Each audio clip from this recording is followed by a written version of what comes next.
You know, Vatsyayana, when he wrote the Kama Sutra, he says at the start of the Kama Sutra, he says that physical love, trade and commerce, and social values, dharma, are the three essential pillars on which life should be built.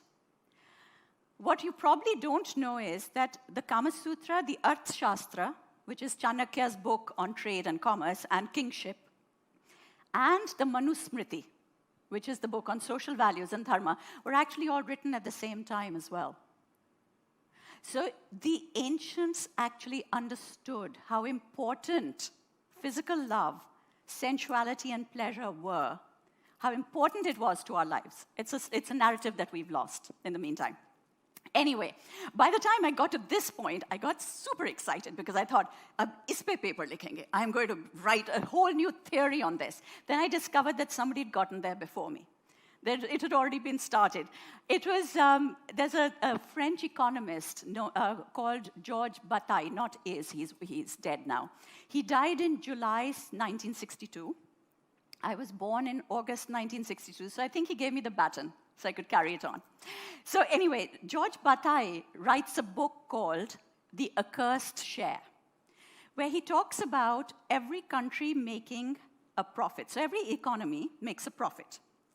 The profit is then reinvested, except for a little part of the profit which cannot be reinvested for whatever reason. There's always a little part that can't be. This part becomes luxury. Luxury money is spent like luxury. It's spent with lavishness. All the rest of the economy is made with sweat and blood. It's spent with sweat and blood. Luxury money is spent differently. And he says that this money gets spent either on the arts, lavishly, full-fledged, and eventually into the erotic arts, because it's getting more and more lavish, or it gets spent on war. All-out, catastrophic war. And it depends on the culture how they choose to spend it. I'm going to take you through a little tiny history of the world. In 325 AD, the Ecumenical Council of the Catholic Church is set up. The Ecumenical Council of the Catholic Church is like the basis which gives all of the rules to basically all of Christianity. It's like the Akal Takht for Sikhism. This is the Ecumenical Council. And they come into power and they say, the body is sinful. Sex is bad. Everything is evil. Give it all up. Pleasure is bad for you. Across the oceans, sitting on the banks of the river Ganges at almost the same time, is Vatsyayana writing the Kama Sutra. The book about how to have more pleasure, because Vatsyayana says we are not animals. We are the only species who's capable of understanding just how much pleasure there is and how to develop it. So he gives you 5,000 different ways of kissing. Just as a matter of interest, how many different ways has anybody here tried? No? Anything? Okay.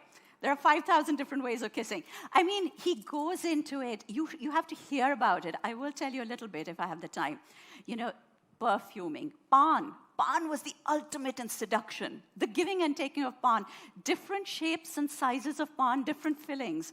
It was like they didn't have text messages in those days.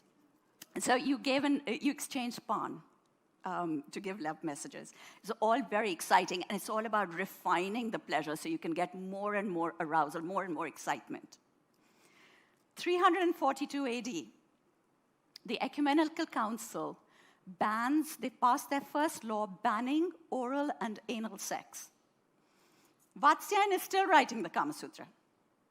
He's also debating oral sex, but for slightly different reasons, because he says people don't do it properly. So he's actually giving a list of how it should be done, because he says if it's done badly, it can be bad for the health. We'll talk about that later during the music. Okay, so that's the 300s. Fast forward to the 400s. In the 400s, in Europe, things are very bad. There are droughts, there's famine, there's floods, there's wars. The Council of the Catholic Church says it's because of the Roman emperors, because their unbridled lust. God is punishing them for all this lust, for all this sex. across the oceans. Somewhere in the region of Orissa, there is a kingdom that has had a drought for 3 years. This is the 3rd year that there is a famine over here. And the king is a very devout man. He's very good. He gives lots and lots of money to holy men, to rishi munis. All the rishi munis have come and made their ashrams in his forests. And yet the drought continues, and he's very worried. Because now, if the drought continues, the borders will become unsafe.